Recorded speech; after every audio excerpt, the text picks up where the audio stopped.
और मरकजी वज़ीर मुख्तार अब्बास नकवी ने सदर जमहूरिया के खिताब की सताइश की। देखिए, जो देश का समावेशी विकास है, सर्वस्पर्शी सशक्तिकरण है, उसी की तरफ जो राष्ट्रपति जी का अभिभाषण है उसकी तरफ ही उन्होंने स्पष्ट किया है। और देश इन 6 सालों में तरक्की के रास्ते पर जितनी मजबूती के साथ आगे चल रहा है, वो एक जीता जागता देश के सामने प्रमाण है, परिणाम है। और जो प्रधानमंत्री नरेंद्र मोदी जी के परिश्रम का जो परिणाम है वो देश के सामने आया हुआ है।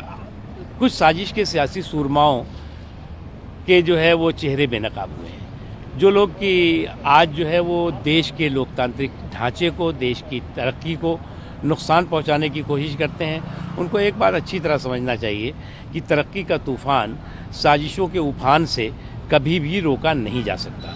और जो लोग इस तरह की कोशिश कर रहे हैं वो बेनकाब हुए हैं। इसलिए मैंने कहा कि बेनकाब चेहरे हैं, दाग बहुत गहरे हैं। तो ऐसे जो बेनकाब चेहरे हैं वो उनमें हर छटपटाहट और घबराहट है, लेकिन ये देश मजबूती के साथ जिस तरक्की के रास्ते पे आगे चल रहा है वो आगे बढ़ेगा। यही जो है राष्ट्रपति